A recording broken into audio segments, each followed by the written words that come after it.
ఒక్క నిమిషం.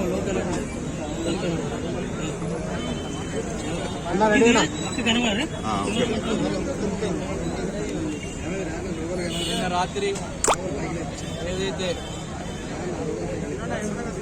అగ్ని ప్రమాదం జరిగిందో హైదరాబాద్ పట్టణంలో చాలా బాధాకరం.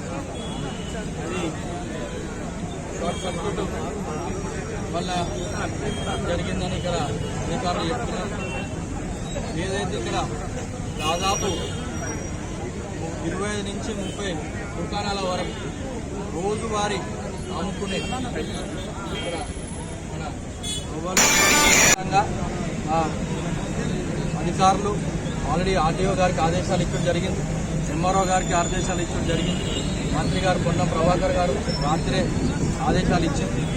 ప్రతి ఒక్క ఎవరైతే నష్టపోయినో వాళ్ళందరి వరకు మంత్రి వరకు ముఖ్యమంత్రి వరకు తీసుకుపోయి వాళ్ళకి న్యాయం చేసే బాధ్యత కాంగ్రెస్ పార్టీ ఇన్ఛార్జ్ మేము కాంగ్రెస్ పార్టీ ఇక్కడ ఉన్న మా నాయకత్వం తీసుకుంటుందని, ఇటువంటి ఇక్కడ ఇబ్బంది పడకుండా వాళ్ళకి అన్ని రకాల మా పార్టీ మేము ఆదుకుంటామని మరొకసారి అందరినీ తెలియజేస్తాం.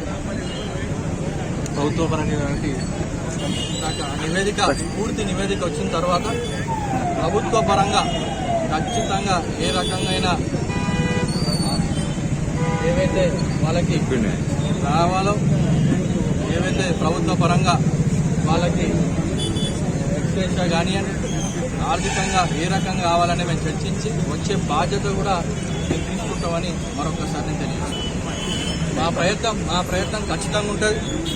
ఇప్పుడే మళ్ళీ మంత్రి గారితో మాట్లాడి కలెక్టర్ గారితో ఇప్పుడు డిస్కస్ చేసి వారికి న్యాయం చేసేటట్టు చేస్తామని మనం తెలియజేస్తాం.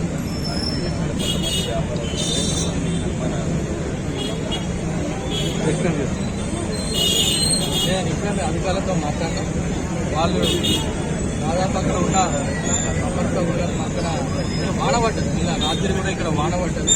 దాని పక్కన షార్ట్ సర్క్యూట్ వల్ల అయిందని అంటారు. దాని ఇంకా ఎలక్ట్రికల్ డిపార్ట్మెంట్ వాళ్ళు వచ్చి దాన్ని పరిశీలిస్తున్నారు. ఇలాంటిది ఏదున్నా ఇప్పుడైతే ఇది చాలా బాధాకరం. ఏదైతే జరిగిందో ఏదైతే ఉన్నా రిపోర్ట్ మళ్ళీ మనకి ఇస్తారు. దాన్ని బట్టి మీరు నాకు తెలిసినంత వరకు షార్ట్ సర్క్యూట్ అయిందని చెప్తున్నారు. ఇంకా వేరేదైనా మీరు చెప్పినట్టు వీడియో